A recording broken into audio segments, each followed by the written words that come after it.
Olá, hoje a gente vai mergulhar nos áudios muito bacanas que recebemos.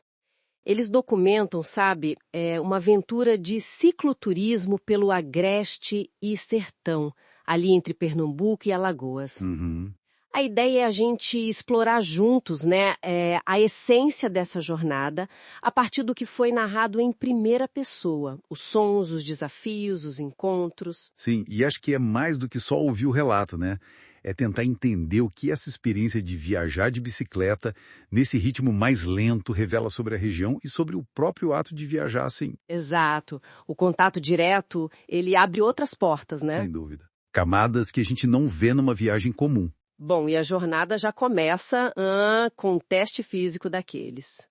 Os áudios falam de paradas para chá. Pessoal, paradinha para tomar aquele chazinho de canela com tom. A chegada em Vicência e aí dá de cara com uma ladeirinha cabulosa. Pois é. E as bicicletas, olha, carregadas de comida, imagina o peso. É interessante isso, né? Porque esse esforço logo de cara, essa dificuldade que eles narram, parece quase um ritual de passagem, vamos dizer assim. Uhum. Não é só o sofrimento pelo sofrimento. É a superação que leva à recompensa, sabe? Que nesse caso foi a tal vista do plano alto da Borborema. Ah, sim. Isso meio que define o tom da aventura, eu acho. A conquista vindo depois do esforço, da vulnerabilidade até. E a viagem vai muito além da paisagem, né? Tem um momento bem marcante que eles citam na comunidade quilombola de Trigueiros, lá em Vicência. Sim, eu reparei nisso. Os áudios destacam a importância cultural, falam dos descendentes de escravizados, da identidade negra forte. Parece um contato bem profundo, assim. Com certeza. E isso conecta com a diversidade toda do Brasil, né? O fato deles chegarem de bicicleta, talvez de um jeito menos formal, menos intimidante, pode até facilitar esse intercâmbio mais genuíno. Verdade. Mesmo que rápido, né? Essas comunidades guardam muita história, muita resiliência. O próprio meio de transporte, a bicicleta, acaba condicionando o tipo de interação que acontece. Seguindo viagem, eles chegam em Taquaritinga do Norte. Oi, gente! Estou aqui com meus irmãos. Aqui é o Léo. Aqui recebendo ele aqui em Taquaritinga do Norte. E aqui está o Tom da Bike. E a hospitalidade, de novo, é um ponto alto.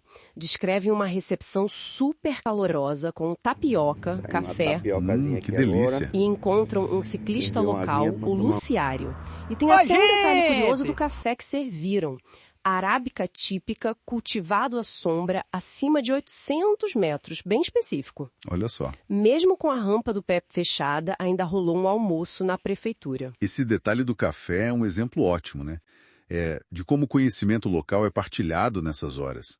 A hospitalidade aí não é só um gesto simpático, é parte da logística, da experiência desse tipo de cicloturismo. Sim, fundamental. Uma refeição compartilhada, uma conversa, isso transforma a passagem num encontro de verdade. É bem diferente do turismo mais rápido, convencional. E esses encontros continuam aparecendo. Em Santa Cruz do Capibaribe, reencontram Luciário, visitam a sede dele, cheia de fotos de viagens, fazem a famosa parada do ciclista para tomar caldo de cana. Aham. Depois, em Mandaçaia, já em Brejo da Madre de Deus, são recebidos com melancia pelo Deca Lopes.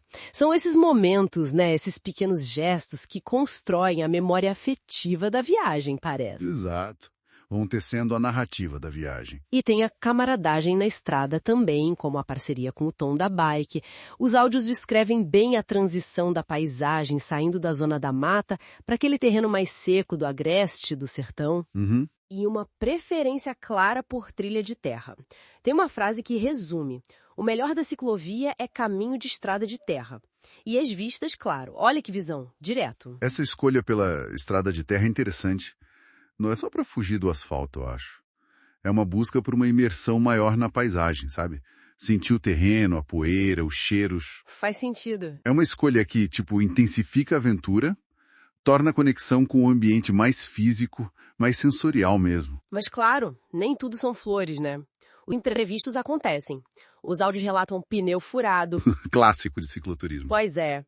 E a necessidade de improvisar. Tiveram que acampar num posto de gasolina em Pesqueira porque não deu para chegar no destino antes de anoitecer. E eles comentam a decisão consciente de não pedalar à noite por segurança. Isso aí toca num ponto central dessas aventuras, né? Que é a gestão do imprevisto, adaptação. A noite chega, o pneu fura. São coisas que te obrigam a sair do plano. Sim. Aí você tem que confiar na sorte ou na ajuda que aparece, como a do posto. A aventura também se define por essa capacidade de lidar com o inesperado e aceitar os limites, né? O ciclo do dia e da noite é um limite natural.